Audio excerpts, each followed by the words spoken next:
Welcome to the Deep Dive. We're the show that unpacks those really complex issues, trying to give you a shortcut to being genuinely well-informed. Today, we're diving into something that really sits at a fascinating crossroads, hope, cutting-edge technology, and some incredibly deep ethical questions. You've definitely seen it in the news. Names like Kim Kardashian, Priyanka Chopra, maybe Elton John. We are talking about surrogacy. Now, on one level, it can seem like a modern miracle, right? A selfless act, opening doors for people who desperately want a family but can't conceive or carry a child themselves. But then you scratch the surface just a little bit and wow, you find this massive global industry, multi-billion dollars, and projected to hit almost $130 billion by 2034. And when you have that kind of money involved, that scale, well, a whole host of ethical questions just bubble up, don't they? So the big questions for you today are, is surrogacy this wonderful expression of reproductive freedom, giving people choices they never had? Or, as the critics argue, does it actually commodify women's bodies? Does it turn children into products? And then there's this really interesting celebrity angle, this paradox.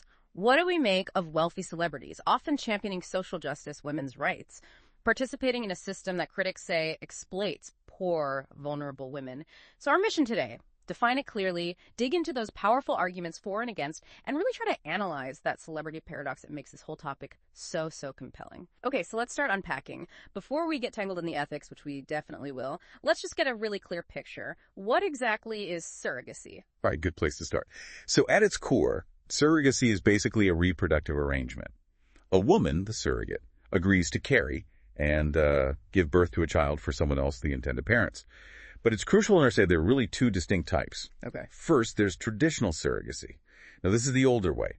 The surrogate's own egg is fertilized, usually with sperm from the intended father or maybe a donor. So in this case, the surrogate is the biological mother. Right. I can see how that would get complicated. Exactly. Legally, emotionally, it's complex, which is why it's much less common now. The second type, and this is overwhelmingly the one we see today, is gestational surrogacy. Gestational, okay. Yeah, this makes up the vast majority of arrangements. Here, an embryo is created using an egg and sperm from the intended parents, or perhaps from donors. That embryo is then transferred into the surrogate's uterus using IVF, in vitro fertilization. And the key differences? The key is the surrogate has absolutely no genetic connection to the child she carries. She's the gestational carrier, the birth mother, but not the biological mother. I see. So that separation, that lack of genetic link, that makes things clearer, legally and emotionally. Generally, yes. Yeah. It tends to create a more straightforward path, which is why it's the preferred modern method. And it sounds incredibly intense, not just biologically. You mentioned IVF, fertility treatments for the surrogate, constant monitoring. But then there's a whole legal side too, right? Heavy contracts involved from the start. Oh, absolutely critical. Before anything medical even begins, you have these incredibly detailed legal contracts. Yeah. They cover everything: parental rights, financial compensation, what happens if there are complications, and crucially, the surrogate's agreement to relinquish the child after birth. Wow. So it's a huge undertaking medically and legally. Definitely. And again, just to underscore the scale we're talking about, this isn't some rare procedure. That global market value, over $22 billion in 2024, it shows you just how widespread this is becoming. And that intersection of, big money and this very deep human desire for a child, that's where those ethical lines can start to get really blurry. Right. And that's where we need to go next. This ethical minefield, as you put it. This is really the core of our deep dive today. Let's unpack the main arguments against commercial surrogacy specifically. You mentioned they fall into roughly 3 buckets: commodification, exploitation, and psychological harm. That's right. Let's start with commodification. The core argument here is that commercial surrogacy fundamentally reduces pregnancy and childbirth, these incredibly profound human experiences, to a transaction, a business deal. So women become, what's the phrase, wombs for hire? That's the critique, yes. And even more troubling for critics is the idea that children themselves risk being treated as products, things that can be specified, ordered, and ultimately bought. And this isn't just, academic hand-wringing. The UN Special Rapporteur on the sale of children has been very clear on this. They've stated that commercial surrogacy, as it's often practiced, usually amounts to the sale of children under international human rights law. Wow.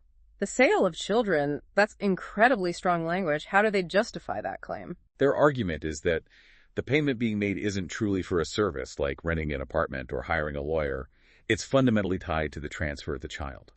The money changes hands upon delivery and relinquishment of the baby. So they argue payment is for the child. But I imagine advocates see it differently. They'd argue it is a service, compensation for the surrogate's time and effort. Absolutely. Advocates stress the choice aspect. They say surrogates consent freely. It's a contract for providing a gestational service. They focus on the joy it brings intended parents, the financial empowerment for the surrogate. But the UN and other critics push back, saying the outcome payment results in getting a baby makes it functionally equivalent to a sale, regardless of the contract's wording.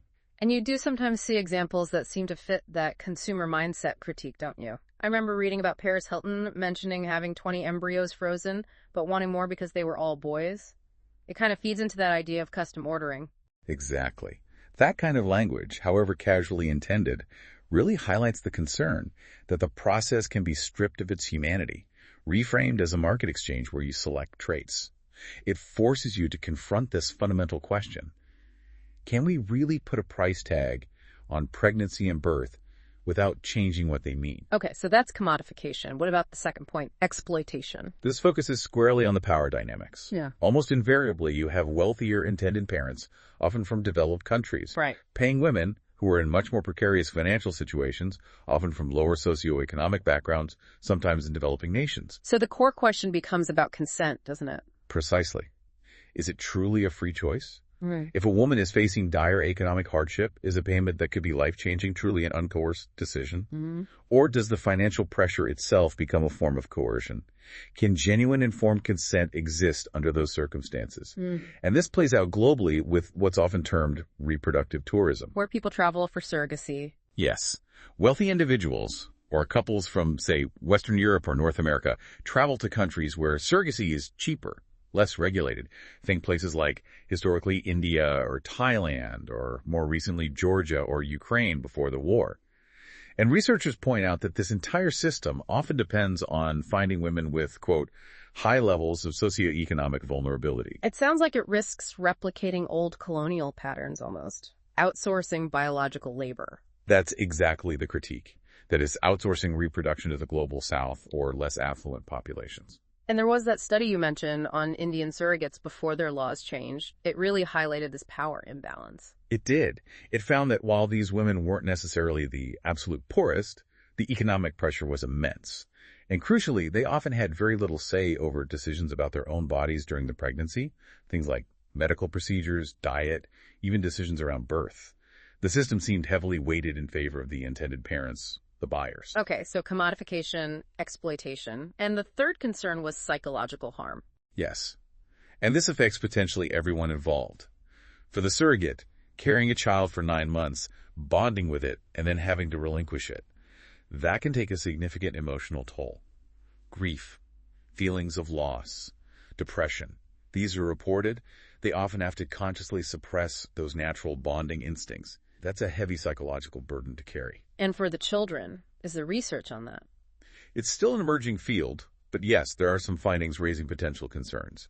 One study published in the Journal of Child Psychology and Psychiatry found children born via surrogacy showed higher levels of adjustment difficulties at age 7 compared to children conceived naturally or through egg sperm donation. Adjustment difficulties. What does that mean exactly? Well, the study suggested potential issues related to the absence of that gestational connection to the mother who raises them. And as they get older, they might grapple with complex questions about their identity, their origins, who they are. It's an area needing more research, for sure, but the initial findings suggest we need to pay attention. That's a lot to consider. It really makes you stop and think.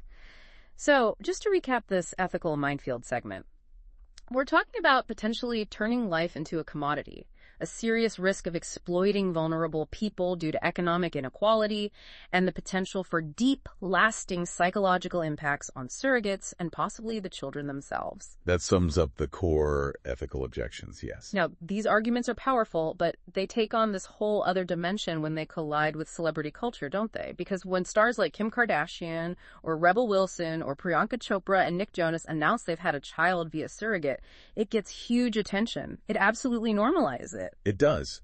It can reduce stigma, offer hope to people struggling with infertility who see these public figures building families this way. And we should be fair, right? There are often very real, sometimes heartbreaking medical reasons why celebrities might choose surrogacy. Absolutely. Yeah. You mentioned Kim Kardashian earlier. She had placenta accreta. That's a dangerous condition, making future pregnancies potentially life-threatening. And for same-sex couples like Elton John and David Furnish, surrogacy is often one of the few avenues available if they want a biological connection to their child. So there are clear cases of medical necessity or lack of other options.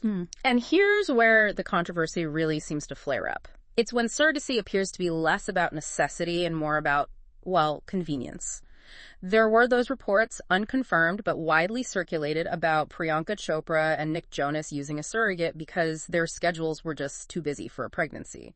And actress Jamie Chung was actually quite open about choosing surrogacy specifically to avoid disrupting her career. And that's where this double standard critique really gains traction. Explain that a bit more. Well, you have these public figures, many of whom are very outspoken on issues of social justice, women's rights, fighting poverty, advocating for the vulnerable. So the critics ask, how can you passionately argue for empowering marginalized women and then participate in a multi-billion-dollar industry that, according to its detractors, relies on the economic vulnerability of those very women?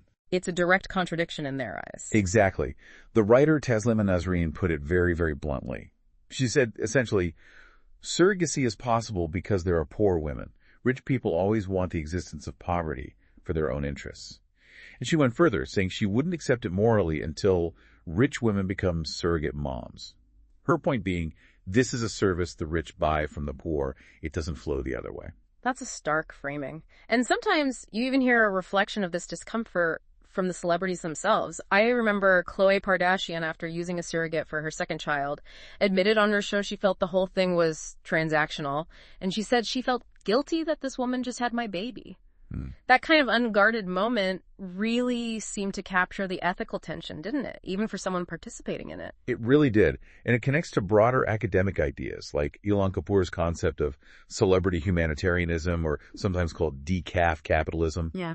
The idea is that celebrities can perform concern, do public acts of charity, address the symptoms of inequality. But their private actions, the choices their immense wealth enables, can actually reinforce the very power structures and wealth disparities they publicly claim to oppose.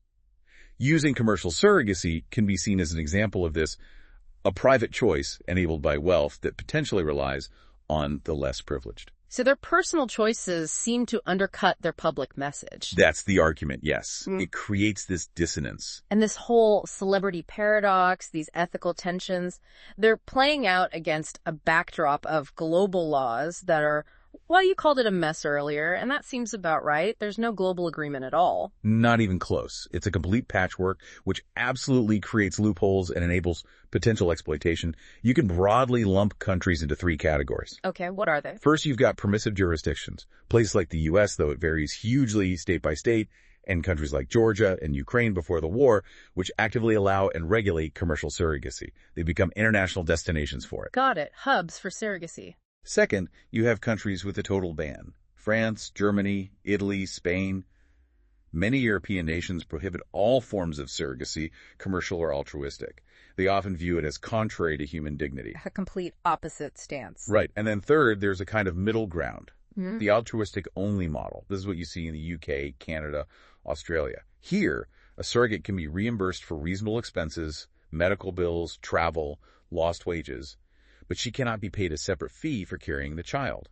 The aim is to allow for genuine acts of generosity without commercializing reproduction. Three very different approaches.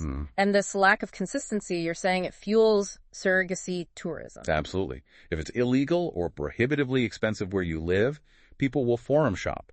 They look for jurisdictions with looser regulations, lower costs, and often those are places where the potential surrogates may have fewer legal protections and less bargaining power. But the international community is starting to react more strongly. You mentioned the EU. Yes, that was a really significant development in 2024.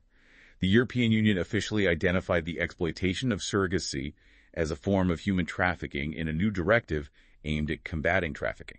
Wow, human trafficking, that's a massive statement. It is. It's a major signal that, at least in the EU's view, the potential for profound human exploitation within commercial surrogacy is real and needs to be addressed at the highest levels. It recognizes the systemic risks involved. Okay. So we've covered the definitions, the deep ethical concerns, the celebrity angle, the messy legal landscape. Let's try to synthesize this as we wrap up. Going back to that core question, why is commercial surrogacy specifically viewed as so profoundly unethical by its critics? What's the bottom line? I think it boils down to this. The practice, especially in its commercial form, is seen as inseparable from global inequalities. It's often built upon economic disparity. It allows wealth, essentially, to command the reproductive labor of someone else's body, usually someone less privileged, and that raises the fundamental specter of commodification, turning birth, a deeply human process, into a service, and potentially a child, into a product defined by a contract. And the celebrity involvement really throws those contradictions into the spotlight, doesn't it? It does. Their choices, however personal or well-intentioned they may feel, highlight these systemic issues. When figures who champion equality participate in a system critics argue thrives on inequality, it inevitably raises questions about credibility and the ethical basis of the practice itself. But it's really important to stress, this deep dive isn't about judging individuals, especially those facing the real pain of infertility. That desire for a child is incredibly powerful. Right. It's about the system. Exactly. It's about interrogating the system of commercial surrogacy, its structure, its consequences. So ultimately, the listener is left with some really tough questions to ponder. Can a practice that so often seems to depend on one person's financial need to fulfill another person's dream ever be truly ethical? Or is it, as some critics argue, inherently a form of reproductive exploitation that we should be moving away from? Finding a path forward definitely isn't simple, but it seems to demand, at the very least, a really honest look at these systemic problems and a serious global conversation about what ethical family building actually means for everyone involved. Well, that's all the time we have for this deep dive. Thank you so much for joining us on what was definitely a complex journey. If you found this discussion insightful, please do subscribe, rate, and review the deep dive wherever you listen. It genuinely helps other people find the show. Join us next time as we tackle another challenging topic. Thanks for listening.